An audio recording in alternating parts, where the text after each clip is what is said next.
Hello student, उम्मीद करता हूँ आप बहुत अच्छे होंगे और आपने पीछे के सारे चैप्टर अच्छी तरह कर लिए होंगे। आपने ट्रायल बैलेंस करा होगा। अब ट्रायल बैलेंस के बाद जो हमारा क्वेश्चन होता है वो होता है फाइनेंशियल स्टेटमेंट। फाइनेंशियल स्टेटमेंट जो होती है वो किसी भी इंटरप्राइजेस की जो होती है वो क्या होती है?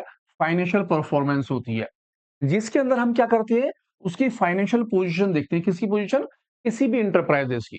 अब फाइनेंशियल स्टेटमेंट के अंदर हम कौन-कौन सी चीजें करते हैं, क्या-क्या बातें इसमें करी जाएंगी, किस तरह से ये बनाया जाता है, तो इन सभी बातों के लिए आपके सामने आया हूँ बहुत ही आसान और बहुत ही ईजी मेथड के अंदर, ताकि आप आराम से इस चीज को कर सकें। तो फाइनेंशियल स्टेटमेंट का सबसे पहले तो मतलब हो गया कि फाइनेंशियल परफॉर्मेंस शो करता है ये। दूसरी चीज वो बताता है कि हमारी फाइनेंशियल पोजीशन क्या है इंटरप्राइजेस की, जिससे हमें पता चल जाता है कि हमारी फर्म किस कैटेगरी पे है, उसमें कितना प्रॉफिट हो रहा है और कितना क्या हो रहा है, लॉस हो रहा है। अब फाइनेंशियल स्टेटमेंट के अंदर जो हम करेंगे, क्या-क्या चीज़ इंक्लूड करेंगे?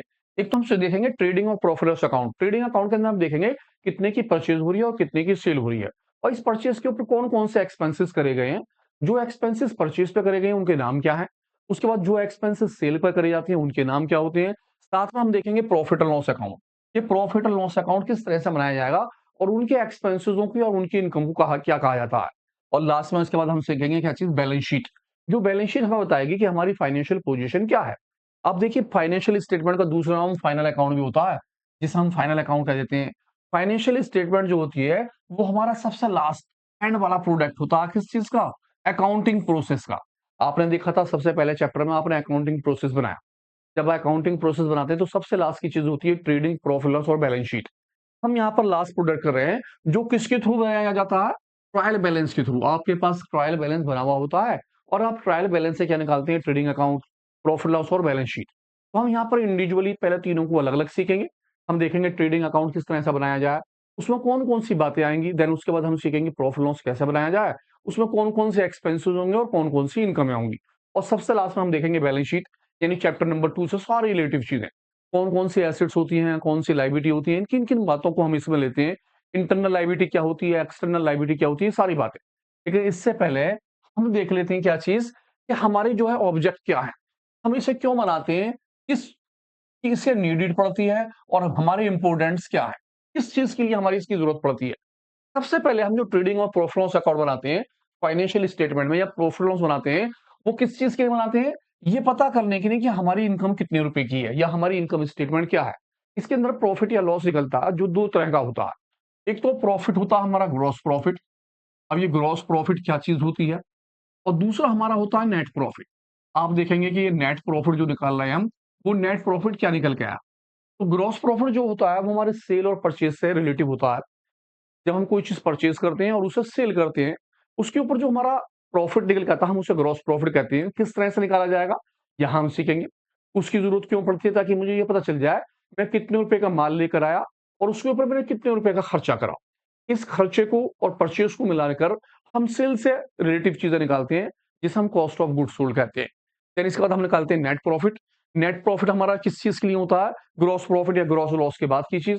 जिसमें ये पता चलता है कि हमने कितने एक्सपेंसेस सेल के ऊपर करे हैं और सेल के एक्सपेंसेस माइनस करने के बाद अब हमारे पास एक्चुअल में कितने रुपए का प्रॉफिट बचा हुआ है। अब ये किस किस चीज के लिए फायदेमंद होता है? एक तो फायदेमंद होता है ग्रॉस प्रॉफिट या ग्रॉस लॉस के लिए। दूसरी चीज, इससे हमें क्या पता चल जाती है? नेट प्रॉफिट और नेट लॉस पता चल जाता है। थर्ड पार्ट, हम कंपेयर कर सकते हैं किस चीज से? प्रीवियस ईयर के प्रॉफिटों से। जब मेरे पास इस साल का प्रॉफिट लॉस, ग्रॉस प्रॉफिट और नेट प्रॉफिट दोनों आ जाएगा, तो मैं लास्ट ईयर के ग्रॉस प्रॉफिट या नेट प्रॉफिट से कंपेयर करके आसानी से देख सकता हूँ कि मेरा बिजनेस आगे बढ़ रहा है या नहीं बढ़ रहा। आप देखेंगे इन्हीं के ऊपर 12th क्लास के अंदर रेशियो का चैप्टर आता है, और आप ग्रॉस प्रॉफिट पर, नेट प्रॉफिट के ऊपर रेशियो कैलकुलेट करते हो पीछे से कंपेयर करने के बाद। देन लास्ट में हम जो पढ़ेंगे वो कहेंगे एक्सपेंसेस इनकम कौन कौन सी हैं, और इसी से हम क्या निकालेंगे फिर? रेशियो। कि भाई मेरे रेशियो किस तरह से निकलेंगे, मेरी सेल और परचेज में क्या इंक्रीजिंग क्या डिक्रीजिंग हो रही है। और लास्ट में सेकंड नंबर पे हम क्या करेंगे फिर? Balance sheet. बैलेंस शीट ये बताएगी कि किसी भी फर्म की फाइनेंशियल पोजीशन क्या है। फाइनेंशियल पोजीशन, उसकी स्ट्रॉन्ग पोजीशन है या बेकार पोजीशन है। इसके अंदर हम डिटरमाइन करेंगे क्या क्या चीज, कि कंपनी की फाइनेंशियल पोजीशन क्या है। हम प्रीवियस ईयर के मुकाबले किस तरह से अपनी कंपनी को कंपेयर कर सकते हैं, मेरे लास्ट ईयर में और इस ईयर के अंदर क्या क्या चीज चेंजेस आ रहे हैं। और हमारी ये शो करेगी शॉर्ट टर्म और लॉन्ग टर्म फाइनेंशियल पोजीशन, जिससे हम रेशियो के थ्रू करते हैं 12th क्लास में। हम थोड़े बहुत रेशियो यहाँ पर भी सीखते हैं, लेकिन मोस्टली इसके ऊपर जितने भी रेशियो होते हैं वो आप 12th क्लास में सीखते हैं। तो यहाँ पर हम पता करेंगे कि क्यों हमें इसकी जरूरत पड़ती है, इसलिए पड़ती है ताकि हम अपनी फाइनेंशियल पोजीशन पता कर सकें और प्रॉफिट और लॉस के बारे में जानकारी ले सकें कि क्या-क्या चीज़ें हैं। और इसके बाद हमारा जो नेक्स्ट स्टेप है, वो किस चीज़ के लिए है? एक्सपेंसेस के लिए। अब ये एक्सपेंसेस क्या चीज़ है? कंपनी के अंदर बहुत सारे खर्चे होते हैं। आपने जितने भी क्वेश्चन करे आपने देखे होंगे salary paid, rent paid, wages paid, ना जाने कितने-कितने खर्चे। हज़ारों तरह के खर्चे होते हैं, लेकिन सारे खर्चे एक से नहीं होते। इन खर्चों में 2 तरह के खर्चे हमारे पास होते हैं। एक तो वो खर्चे जो हम कोई माल परचेज़ करते हैं उसके ऊपर बहुत ज़रूरी होते हैं। जब हम कोई माल परचेज़ करते हैं और उसके ऊपर हम खर्चा करते हैं जो बहुत ज़रूरी हो, हम उसे बोलते हैं डायरेक्ट एक्सपेंसेस। एक वो एक्सपेंसेस जो हम किसी अपने प्रोडक्ट को बेचने के ऊपर करते हैं। जो आप बेचने के ऊपर खर्चा करते हो, हम उसे बोलते हैं इनडायरेक्ट एक्सपेंसेस। यानी वो ज़रूरी तो नहीं होते, लेकिन करे जाते हैं अपनी सेल को प्रमोट करने के लिए या अपनी सेल को बढ़ाने के लिए। फॉर एग्ज़ाम्पल आप कोई चीज़ बाज़ार से खरीद के लाते हो, आपकी कोई शॉप है मोबाइल वगैरह की, आप 5 मोबाइल दिल्ली से परचेज़ करके लाए या 10 मोबाइल दिल्ली से परचेज़ करके लाए, तो जब दिल्ली से अपने यहाँ तक लाओगे तो उस मोबाइल को किस चीज़ में ला रहे हो? किसी टैक्सी के अंदर, किसी बस में या उसके ऊपर जो भी खर्चा हुआ, वो उसे परचेज़ करने के ऊपर हुआ। तो ये आपका डायरेक्ट एक्सपेंसेस कहलाएगा। वेजेस वगैरह आपने उसके ऊपर दी। अब आपने अपनी शॉप पे उसे रखा, 2 दिन, 3 दिन, 4 दिन, 1 महीने, तो रेंट का जो किराया गया, यानी कि आपकी शॉप का जो रेंट गया, वो आपका इनडायरेक्ट एक्सपेंसेस है, क्योंकि वो आपने माल बेचने के ऊपर करा। तो इस तरह से बहुत सारे डायरेक्ट और इनडायरेक्ट एक्सपेंसेस होते हैं। शॉर्टकट में मैं कहूँ, तो जो माल परचेज़ करने पर खर्चा करे जाते हैं, आपके माल के आने के ऊपर, आप उसे डायरेक्ट एक्सपेंसेस बोलते हो और जो माल बेचने पे करे जाएँगे, वो इनडायरेक्ट होंगे। तो इसके लिए हम छोटी-सी पहले एक बात देख लेते हैं कि भई हमारे पास डायरेक्ट एक्सपेंसेस कौन-कौन से होंगे और हमारे पास इनडायरेक्ट एक्सपेंसेस कौन-कौन से होंगे। तो मैंने कुछ एक्सपेंसेस लिखे हैं, अगर आप ध्यान से इन एक्सपेंसेसों को देखोगे, तो आप कंपेयर कर लोगे भई कौन से डायरेक्ट हैं और कौन से इनडायरेक्ट है। तो सबसे पहले डायरेक्ट एक्सपेंसेस में क्या नाम है? वेजेस। वेजेस का हो गया कि आप लेबर को कोई पैसा देते हो, आप कोई सामान लाया, सामान के ऊपर आपने लेबर वाले को कुछ पैसे दिए उतारने के ऊपर, उसे आप वेजेस बोलते हो। देन उसके बाद हो गया पावर एंड फ्यूल। पावर क्या होता है? आप देखते हो बड़ी-बड़ी फैक्ट्रियों में जो लाइटिंग चलती है वो बहुत ज़्यादा वोल्ट की होती है, 440 वोल्ट या उससे ज़्यादा वाली जो होती है, हम उसे पावर बोलते हैं। वो फैक्ट्रियों में इस्तेमाल होती है मशीन चलाने के लिए, यानी प्रोडक्शन करने के लिए। देन इसके बाद फैक्ट्री का कोई भी रेंट होगा, फैक्ट्री का कोई भी फ्राइट वगैरह होगा, जो आपने परचेज़ के ऊपर करा होगा, कैरेज इनवर्ड, आप कोई माल लाए उसके ऊपर आपने किराया वगैरह दिया, इनवर्ड आने पर खर्चा। और यही अगर जाने पर खर्चा होगा, तो किसके अंदर कहलाएगा? इनडायरेक्ट एक्सपेंसेस में। डायरेक्ट एक्सपेंसेस कैरेज आने के ऊपर खर्चा, आप कोई माल लाए उसके आने का खर्चा और जाने का खर्चा क्या कहलाएगा? कैरेज आउटवर्ड, वो आपका क्या कहलाएगा? Indirect expenses. कंज्यूमेबल स्टोर, आप अपने स्टोर वगैरह के लिए कोई सामान है तो वो क्या कहलाएगा? आपका डायरेक्ट एक्सपेंसेस। फ्राइट, आपने लेबर का चार्जेस दिया, फैक्ट्री की पावर, टोल टैक्स का पैसा आप माल आने पे दे रहे हो। आपका जो माल है आप उसे आने पे माल दे रहे हो तो आपके ऊपर क्या बनता है? वो डायरेक्ट एक्सपेंसेस। इम्पोर्ट ड्यूटी, आप कोई सामान लाए, उस सामान के लाने पे जो ड्यूटी का कस्टम ड्यूटी कटेगी उसे इम्पोर्ट ड्यूटी बोलते हैं। डक चार्जेस, हो सकता है आपका कोई माल शिपमेंट से आया हो, तो शिप वगैरह के जो चार्जेस होंगे, वो आपके लिए क्या कहलाएँगे? Direct expenses. Commission on purchase, अगर कोई माल परचेज़ करने पे कमीशन है, तो वो डायरेक्ट एक्सपेंसेस है। मैन्युफैक्चर एक्सपेंसेस, बनाने के ऊपर किया गया खर्चा। और सबसे लास्ट में रॉयल्टी, अगर कोई भी रॉयल्टी आपको मिल रही है तो वो आपकी क्या चीज़ है? Direct expenses. तो इस तरह से थोड़े से डायरेक्ट एक्सपेंसेस जो आप अच्छी तरह पेज पर लिख सकते हैं और याद कर सकते हैं।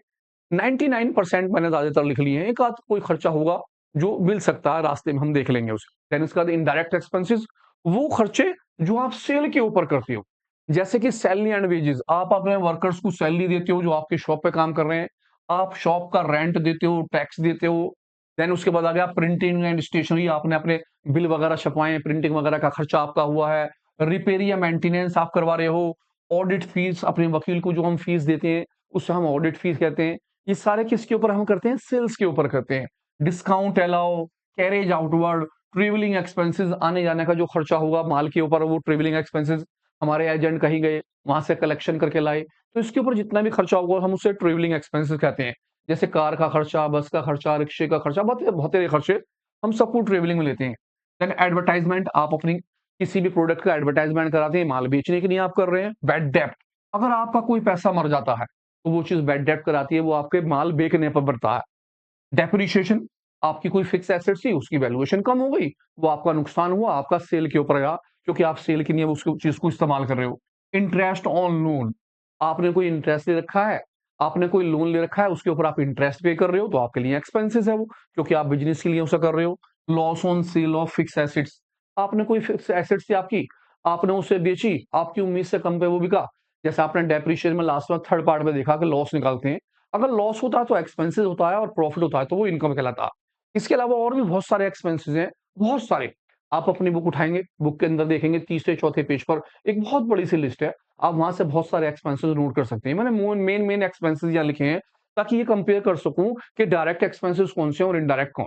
अब डायरेक्ट एक्सपेंसेस जो होते हैं वो हमारे ट्रेडिंग अकाउंट से रिलेटेड होती हैं ये सारे के सारे। आप इन्हें बहुत अच्छी तरह याद कर लें। देन इसके बाद जितने भी एक्सपेंसेस बचते हैं वो सारे कौन से एक्सपेंसेस होते हैं? Indirect expenses. इनडायरेक्ट एक्सपेंसेस वो एक्सपेंसेस होते हैं जो हम सेल के ऊपर करते हैं। अब देखते हैं एक बार हमारे पास ट्रेडिंग अकाउंट का फॉर्मेट किस तरह से होता है। सबसे पहले आप लिखते हैं मैसर्स, जो भी आपकी फर्म होती है उसका नाम लिखते हैं। देन उसके बाद लिखते हैं trading account for the year ended particular amount. और पहले की तरह आपकी ये वाली साइड डेबिट की होती है हर क्वेश्चंस में, और आपकी ये साइड कौन सी होती है? क्रेडिट की होती है। सबसे पहले जो भी आप क्वेश्चन करेंगे उसमें ओपनिंग स्टॉक लिखते हैं। किसी भी 1 जनवरी का या फिर 1 अप्रैल का स्टॉक जो होगा वो आपका ओपनिंग स्टॉक कहलाता है। यानी कि साल के शुरू में जो आपके पास माल रखा है वो ओपनिंग स्टॉक होगा। आप उसे डायरेक्ट अमाउंट के कॉलम में दिखाएंगे। किसी भी तरह की अगर आप कोई परचेज करेंगे तो उस परचेज के पैसे को अंदर दिखाएंगे। अगर कोई परचेज रिटर्न होती है, परचेज रिटर्न में मीन्स माल आपने वापसी कर दिया किसी भी वजह से, जिसका दूसरा नाम है रिटर्न आउटवर्ड। आपके पास से माल बाहर गया, रिटर्न आउटवर्ड। आप उस पैसे को यहां दिखाएंगे और ऊपर वाले में से नीचे वाले को क्या कर देंगे? माइनस, और तब अमाउंट बाहर दिखाएंगे। यानी कि परचेज में से परचेज रिटर्न का पैसा माइनस कर दिया जाएगा, तब आप नेट परचेज बाहर दिखाएंगे। फॉर एग्जाम्पल परचेज 1 लाख रुपए की है, 10,000 रुपए की रिटर्न है, 1 लाख में से 10,000 चले गए, 90,000 बाहर दिखाने हैं। इसी तरह से हम आ जाते हैं इस तरफ सेल। आप सेल की अमाउंट को अंदर दिखाते हैं। सेल्स रिटर्न, अगर कोई सेल रिटर्न होती है, कोई माल आपका वापसी होता है, बिकने वाला जो होता है, जिसे हम बोलते हैं रिटर्न इनवर्ड। आपके पास माल वापसी आ गया, आपने कोई माल बेचा, वो माल आपके पास अब वापसी आ गया, हम उसे रिटर्न इनवर्ड बोलते हैं, कहलाता है सेल्स रिटर्न। आप इसमें से क्या कर देंगे? माइनस। माइनस करने के बाद जो अमाउंट आ गई तब आप अमाउंट को बाहर लिखेंगे। तो सेल की अमाउंट और परचेज की अमाउंट माइनस करने के बाद बाहर आती है। इसके बाद लॉस ऑन स्टॉक, अगर किसी स्टॉक पर कोई लॉस होता है तो आपका बाहर आएगा। क्लोजिंग स्टॉक, किसी भी तरह का कोई स्टॉक जो या तो 31 दिसंबर का हो या फिर 31 मार्च का दे रखा हो, तो आप इसे कहां लिखेंगे? सीधा बाहर। ध्यान रखेंगे, कभी कभी क्लोजिंग स्टॉक के अंदर दो वैल्यूएशन दी होती हैं। दो वैल्यूएशन से मतलब हो गया कि या तो दिया होता मार्केट प्राइस या दिया होता कॉस्ट प्राइस। उसने आपको मार्केट प्राइस भी दिया है और कॉस्ट प्राइस भी दिया है। अगर आपको दोनों दिए हैं तो आप दोनों में से जिसकी वैल्यूएशन कम होगी उसे लेते हैं, और अगर आपको एक ही स्टॉक दिया तो आप एज इट इज उस स्टॉक को लिख देते हैं। तो ध्यान रखना है, क्लोजिंग स्टॉक में अगर दो वैल्यूएशन है, मार्केट प्राइस और कॉस्ट प्राइस, तो इन दोनों में से जिसकी वैल्यूएशन कम होगी, जिसकी कीमत कम होगी, उस पैसे को आप क्लोजिंग स्टॉक की अमाउंट में लिखेंगे। फॉर एग्जाम्पल, एक स्टॉक है 1,90,000 का और एक स्टॉक है 1,80,000 का, तो आप 1,80,000 यहां लिखेंगे, 1,90,000 को इग्नोर कर देंगे। जब आप यहाँ पर ये तीनों बातें लिख लेंगे, सेल्स में से रिटर्न माइनस करके पैसा बाहर। अगर कोई लॉस या स्टॉक दे रखा हो, बहुत कम आता है, अगर दिया हो तो लिख देंगे। तीसरे नंबर पे आया हमारा क्लोजिंग स्टॉक, आप बाहर लिख लेंगे। इसी तरह से ओपनिंग स्टॉक के पैसे लिखेंगे यहाँ, परचेज के पैसे अंदर लिखेंगे, रिटर्न इसमें से माइनस कर देंगे, बाहर आ जाएगा आपका नेट परचेज। किसी भी तरह का कोई डायरेक्ट एक्सपेंसेस दे रखा हो, डायरेक्ट एक्सपेंसेस कौन से? ये वाले एक्सपेंसेस जो भी हमने करे, ये सारे के सारे एक्सपेंसेस कौन से थे? हमारे डायरेक्ट। अगर इनमें से कोई भी एक्सपेंसेस आपको दे रखा होगा तो आप इस एक्सपेंसेस को उठाएंगे इस जगह और इसकी अमाउंट यहां लिख देंगे, ऐसी एक्सपेंसेस यहां रखेंगे, उठाकर यहां रख देंगे। बस ये करना है आपको। ये इधर का पूरा पॉइंट, और ये वाला पॉइंट आपका फिक्स है, ये तो आना ही आना है। अब आपको याद करना डायरेक्ट एक्सपेंसेस कौन कौन से हैं। वो एक्सपेंसेस हैं तो लिखिए और अमाउंट यहां लिखिए और अमाउंट यहां। इन दोनों का टोटल नीचे कर दिया जाएगा, इसी टोटल को उठाकर यहां रख देंगे, और ऊपर का टोटल इसमें से क्या कर देंगे? माइनस। माइनस करने के बाद जो आंसर निकल के आएगा आप उसे क्या बोलेंगे? Gross profit. अगर सपोज कीजिए उस साइड का टोटल ज्यादा था और आंसर यहां निकल के आया तो कल आएगा ग्रॉस प्रॉफिट। और अगर इस तरफ का टोटल ज्यादा है और आंसर उधर निकल कर आता है तो फिर ये आपका क्या कराएगा? Gross loss. अब दोनों में से कोई सी भी एक चीज आनी है, दोनों तो नहीं आनी। मींस इस तरफ का टोटल अगर ज्यादा हुआ तो आंसर इधर निकलेगा, कहलाएगा प्रॉफिट, जिसे हम बोलेंगे ग्रॉस प्रॉफिट। अगर आपके डेबिट साइड ज्यादा है और आंसर उधर निकल कर आता है तो कल आएगा क्या चीज? लॉस, जिसे हम बोलेंगे ग्रॉस लॉस। तो इनके ऊपर एक दो क्वेश्चन लेता हूं, ध्यान से फॉर्मेट देख लीजिए। फॉर्मेट अपनी जगह फिक्स है। फॉर्मेट के साथ साथ ही आप सबसे पहले राउंड में कीजिए डायरेक्ट एक्सपेंसेस, क्योंकि जो इनडायरेक्ट एक्सपेंसेस है हम उसे बाद में लेंगे, वो प्रॉफिट लॉस से रिलेटिव है। आपको फिलहाल सबसे पहले देखनी है डायरेक्ट एक्सपेंसेस। इनका फोटो ले लीजिए, स्क्रीनशॉट ले लीजिए, आराम से इनको बार-बार लिख लीजिए और बार-बार लिखने के बाद आप देखिए इस फॉर्मेट को आपको छापना है और यहाँ पर केवल इस जगह पर वो एक्सपेंसेस लिखने हैं और कुछ नहीं करना। तो स्टार्ट करता हूँ छोटा-सा क्वेश्चन, देखता हूँ आपकी समझ में आएगा बहुत अच्छी तरह से। छोटा-सा एक क्वेश्चन देखिए, किस तरह से क्वेश्चन होगा? कहता फ्रॉम द फॉलोइंग इन्फॉर्मेशन आप प्रिपेयर कीजिए कौन सा अकाउंट? ट्रेडिंग अकाउंट एंडेड 31 मार्च 2023 के अंदर। 31 मार्च में हमारा साल खत्म हो रहा है और हम बना रहे हैं। सबसे पहले उसने बोला ओपनिंग स्टॉक। देखा अभी मैंने बताया आपको ओपनिंग स्टॉक आपने एज इट इज 2 में लिखना है। राइट इनवर्ड आपका हो गया डायरेक्ट एक्सपेंसेस। आप डायरेक्ट एक्सपेंसेस के नीचे लिखेंगे कैरेज इनवर्ड। इनवर्ड है तो कहां जाएगा? डायरेक्ट एक्सपेंसेस के नीचे। वेजेस एंड सैलरी आपका आ जाएगा डायरेक्ट एक्सपेंसेस में। नाम है वेजेस एंड सैलरी। अगर बाय द वे नाम होता सैलरी एंड वेजेस तो हम उसे छोड़ देते, क्योंकि वो किस में आता है? इनडायरेक्ट एक्सपेंसेस में। वेजेस एंड सैलरी तो आता है डायरेक्ट में, और नाम अगर उल्टा हो जाए सैलरी एंड वेजेस तो वो होता है इनडायरेक्ट में। अब हम इसे लेंगे, सेल्स के पैसे लिखेंगे बाय में, सेल्स रिटर्न का पैसा हम क्या कर देंगे उसमें से माइनस, परचेज के पैसे हम लिखेंगे 2 में, परचेज रिटर्न के पैसे उसमें से कर देंगे माइनस, और कैरेज आउटवर्ड, आउटवर्ड तो हम क्या करेंगे? छोड़ देंगे, क्योंकि मैंने यहां पर लेना है कैरेज इनवर्ड। इनवर्ड मींस आने पर, और आउटवर्ड माने माल बेचने के ऊपर खर्चा। तो मैं इस एक्सपेंसेस को क्या करूंगा? छोड़ दूंगा, क्योंकि ये मेरे काम का नहीं है, ये इनडायरेक्ट एक्सपेंसेस है। यहां पर हमें परचेज, सेल, क्लोजिंग स्टॉक और ओपनिंग स्टॉक, साथ में डायरेक्ट एक्सपेंसेस बस ये लेने हैं। लास्ट में मैंने पढ़ा क्लोजिंग स्टॉक 1,50,000 का है। कॉस्ट क्या चीज है? कॉस्ट। उसने बोला मार्केट वैल्यू। मार्केट वैल्यू जो है वो कितने की? 175। 1,50,000 और 1,75,000, तो दोनों में से कम कौन सी अमाउंट है? ये वाली। मैं इस पैसे को लूंगा, इस अमाउंट को क्या करूंगा? छोड़ दूंगा। अगर एक ही स्टॉक दिया हो तो आप आंखें बंद कीजिए, उसी स्टॉक को उठा कर रख दीजिए। तो सबसे पहले बना रहा हूं मैं फॉर्मेट। देखिए फॉर्मेट किस तरह से बनाया जाएगा। सबसे पहले सारी बातें आप लिख के रख लेंगे। आपकी डेबिट वाली साइड हो गई, आपने डेबिट साइड में लिखा opening stock, purchase, purchase return, यहाँ डायरेक्ट एक्सपेंसेस आ जाएंगे। और एक क्रेडिट साइड, क्रेडिट साइड में आपने सबसे पहले लिखा sale, sale return, closing stock. अब दोनों में से आपको एक नाम लिखना है, या तो सेल रिटर्न लिख लीजिए या रिटर्न इनवर्ड लिख लीजिए। ज्यादातर किताबों में रिटर्न इनवर्ड रिटर्न आउटवर्ड देते हैं टीचर्स, ऐसे ही स्कूल में होता है, पेपर में भी, क्योंकि रिटर्न इनवर्ड रिटर्न आउटवर्ड में कभी कभी गलतियां हो जाती हैं।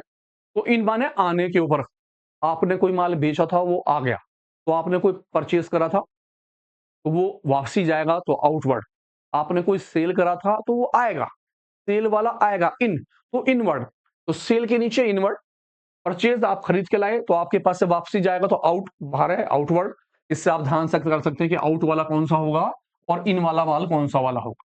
इसके बाद हम डायरेक्ट एक्सपेंस लिखेंगे। तो स्टार्ट करता हूं क्वेश्चन, आपको दिखाता हूं मैं क्वेश्चन करके कैसे कैसे। मैंने वहां से देखा सबसे पहले ओपनिंग स्टॉक, मैंने ओपनिंग स्टॉक की अमाउंट 2 लाख रुपए की यहां लिख दी ओपनिंग स्टॉक।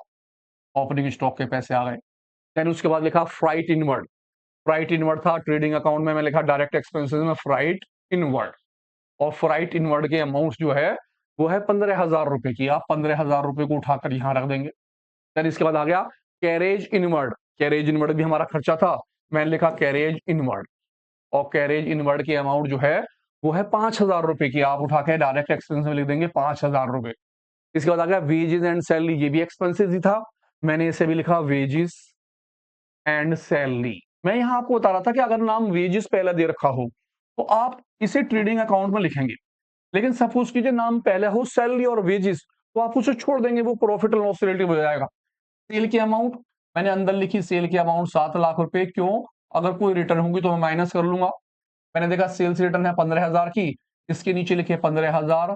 अब मुझे 15,000 करने हैं इसमें से माइनस, मैं तब अमाउंट बाहर लिखूंगा।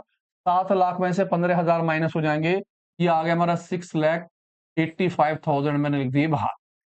परचेज 3 लाख रुपए की है, परचेज की अमाउंट भी अंदर लिखी जाएगी 3 लाख रुपए। इसमें से परचेज रिटर्न जो है मेरी 50,000 की है, मैं इसमें से क्या कर दूंगा? 50,000 माइनस। जब मैं माइनस कर दूंगा तो मेरी जो बाहर अमाउंट आएगी वो आएगी 2,50,000 रुपए की अमाउंट। मैंने 3 लाख से 50,000 माइनस करे, पैसे बाहर आ गए 2,50,000। कैरेज आउटवर्ड मैं इसे छोड़ दूंगा, क्यों? क्योंकि ये मेरा क्या था? जी हाँ, इनडायरेक्ट एक्सपेंसेस। क्लोजिंग स्टॉक मैंने देखा जी 2 वैल्यू थी, ज्यादा वाली छोड़ दी, कम वाला क्लोजिंग स्टॉक आ गया 1,50,000 रुपए का, यहाँ रख दिया। सारी बातें कंप्लीट हो गई। मुझसे आपको भरना है, ये ध्यान रखना कि भैया मेरे डायरेक्ट एक्सपेंसेस कौन से हैं, मैं उन्हें यहाँ लिखता चलूं। बाकी ऊपर वाली बातें तो फिक्स हैं, 3 बात इधर लिखनी है, 3 बात इधर लिखनी है फिक्स। डायरेक्ट एक्सपेंसेस याद कीजिए इसके लिए। अब दोनों साइड में कंपेयर कीजिए कौन सा टोटल ज्यादा है। उधर 6 लाख अकेले हैं और यहाँ 6 लाख का दिए, तो इसका मतलब ये टोटल ज्यादा है। मैंने इसी टोटल को नीचे करा, सबको ऐड कर दिया, 0 0 0, 5 का 5 आ गया, 8 और 5 13 का 3 1, 7 और 1 8 आ गया साहब। यही अमाउंट उठा के यहाँ रख दूंगा 8 3 5 और 000। अब क्या करूंगा मैं, 1 2 3 4 पांचों को प्लस कर लूंगा। पांचों को प्लस करता हूँ, 40 50 और 50, 1 लाख और 2 3 3 और 2 5, 5 लाख 5 हजार। मेरा टोटल इधर का बैठा 5 लाख 5 हजार रुपए का। इसमें से मैं 8 लाख 35 हजार को क्या कर दूंगा, माइनस। ये वाले सारा टोटल मैंने करा 2 लाख रुपए का, 2 लाख रुपए, 4 लाख रुपए, 4 लाख 50 हजार, और ये 5 लाख 5 लाख 5 हजार बैठे। मैंने 5 लाख 5 हजार यहाँ लिखे और 835 में से इसे माइनस कर लिया। मेरा जो आंसर निकल के आया 03 और यहाँ आ गया 3, ये निकल के आया 3 लाख 30 हजार रुपए का। मैं इसे क्या बोलूंगा, अपना ग्रॉस प्रॉफिट। बस ये आपको करना। आप 3 पॉइंट ये याद कीजिए, 3 पॉइंट ये याद कीजिए, और आपको सबसे पहले क्या याद करने हैं, अपने डायरेक्ट एक्सपेंसेस। बस अगर आप इसमें से आसानी से डायरेक्ट एक्सपेंसेस छाट लेंगे तो आपके हाथ में है क्वेश्चन। क्वेश्चन जो आता है 6 नंबर का आता है कंप्लीट। ट्रेडिंग अकाउंट 2 नंबर का, प्रॉफिट लॉस 2 नंबर का, बैलेंस शीट 2 नंबर की। अगर खाली ट्रेडिंग अकाउंट देंगे तो वो दे देंगे 3 नंबर का। एक अकाउंट भी आ सकता है, तीनों अकाउंट्स एक साथ मिलके भी आते हैं। एक क्वेश्चन बड़ा वाला आता है और एक क्वेश्चन छोटा। तो हम पहले तीनों अकाउंट्स आराम से देखते हैं। उम्मीद करता हूं आपकी बात समझ में आई होगी। एक क्वेश्चन आपकी नहीं पढ़वाता हूं, ध्यान से इस क्वेश्चन को देखिए और देखिए कैसे करेंगे आप। सेकंड, प्रिपेयर कीजिए trading account for the year ended 31 मार्च 2022 में। सबसे पहले कैरेज इनवर्ड आप लिखेंगे, जी हाँ लिखेंगे, क्योंकि डायरेक्ट एक्सपेंसेस 2 में आ जाएगा। रिटर्न इनवर्ड, अब इन है तो कौन सी होगी, आपके पास माल आया कौन सा, जो आपने क्या करा होगा, सेल। जी हाँ, ये हो गया सेल्स रिटर्न। यानी इसका मतलब क्या, रिटर्न आउटवर्ड, आपके पास से बाहर गया कौन सा, जो आप खरीद के लाए थे वो माल ही तो वापसी भेजेंगे। तो आउट मींस परचेज रिटर्न, ये आपकी परचेज रिटर्न हो गई। परचेज रिटर्न के नीचे लिखेंगे स्टॉक कौन सी डेट का है, 1 अप्रैल का। जब 1 अप्रैल का तो कौन सा हुआ, जी ओपनिंग स्टॉक में आ गया।